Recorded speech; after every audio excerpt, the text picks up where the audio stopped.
Letters from a Stoic by Seneca. Letter 53 on the faults of the spirit. You can persuade me into almost anything now, for I was recently persuaded to travel by water. We cast off when the sea was lazily smooth. The sky, to be sure, was heavy with nasty clouds, such as usually break into rain or squalls. Still, I thought that the few miles between Puteoli and your dear Parthenope might be run off in quick time, despite the uncertain and lowering sky. So, in order to get away more quickly, I made straight out to sea for Nessus, with the purpose of cutting across all the inlets. But when we were so far out that it made little difference to me whether I returned or kept on, the calm weather which had enticed me came to naught. The storm had not yet begun, but the ground swell was on, and the waves kept steadily coming faster. I began to ask the pilot to put me ashore somewhere. He replied that the coast was rough and a bad place to land, and that in a storm he feared a lee shore more than anything else. But I was suffering too grievously to think of the danger, since a sluggish seasickness which brought no relief was racking me, the sort that upsets the liver without clearing it. Therefore, I laid down the law to my pilot, forcing him to make for the shore willy-nilly. When we drew near, I did not wait for things to be done in accordance with Virgil's orders, until prow faced seawards or anchor plunged from bow. I remembered my profession as a veteran devotee of cold water, and, clad as I was in my cloak, let myself down into the sea, just as a cold water bather should. What do you think my feelings were, scrambling over the rocks, searching out the path, or making one for myself? I understood that sailors have good reason to fear the land. It is hard to believe what I endured when I could not endure myself. You may be sure that the reason why Ulysses was shipwrecked on every possible occasion was not so much because the sea god was angry with him from his birth. He was simply subject to seasickness. And in the future, I also, if I must go anywhere by sea, shall only reach my destination in the 20th year.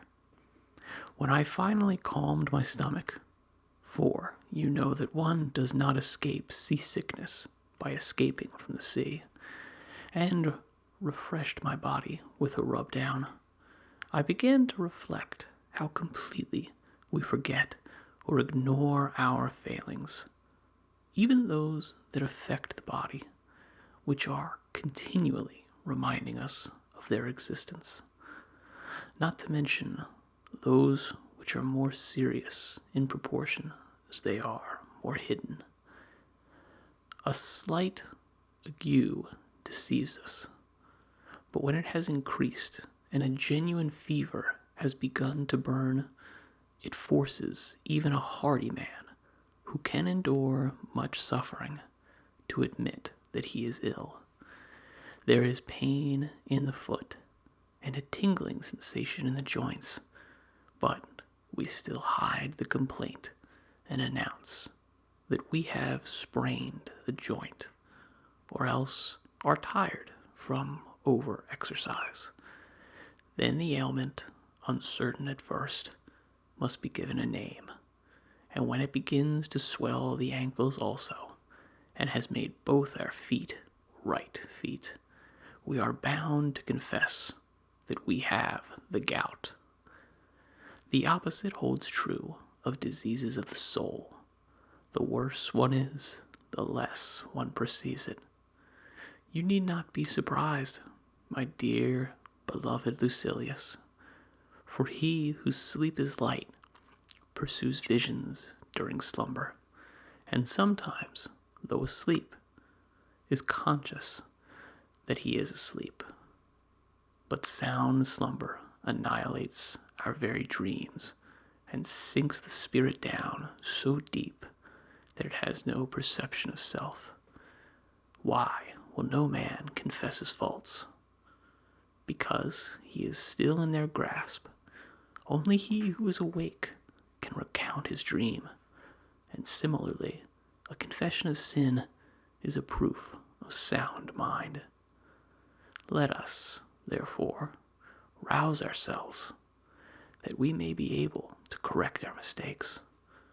Philosophy, however, is the only power that can stir us, the only power that can shake off our deep slumber. Devote yourself wholly to philosophy. You are worthy of her. She is worthy of you. Greet one another with a loving embrace. Say farewell to all other interests with courage and frankness. Do not study philosophy merely during your spare time. If you were ill, you would stop caring for your personal concerns and forget your business duties. You would not think highly enough of any client to take active charge of his case during a slight abatement of your sufferings. You would try your hardest to be rid of the illness as soon as possible. What, then? Shall you not do the same thing now? Throw aside all hindrances and give up your time to getting a sound mind, for no man can attain it if he is engrossed in other matters. Philosophy wields her own authority. She appoints her own time and does not allow it to be appointed for her. She is not a thing to be followed at odd times, but a subject for daily practice.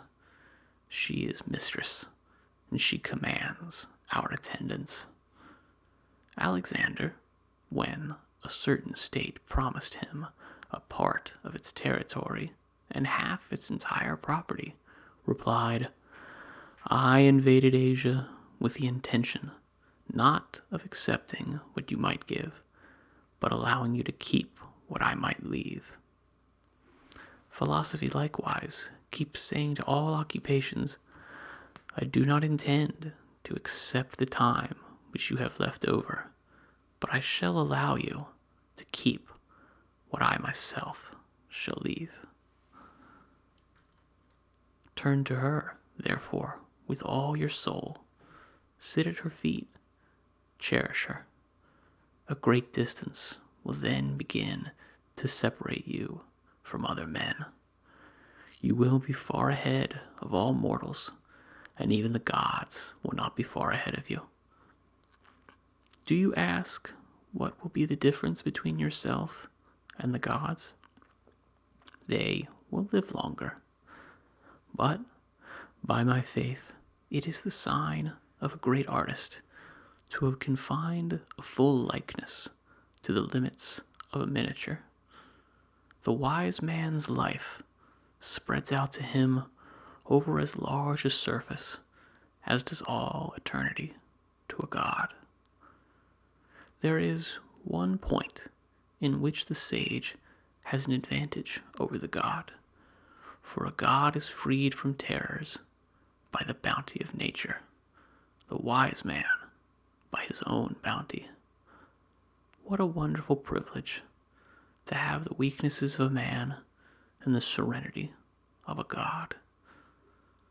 The power of philosophy to blunt the blows of chance is beyond belief.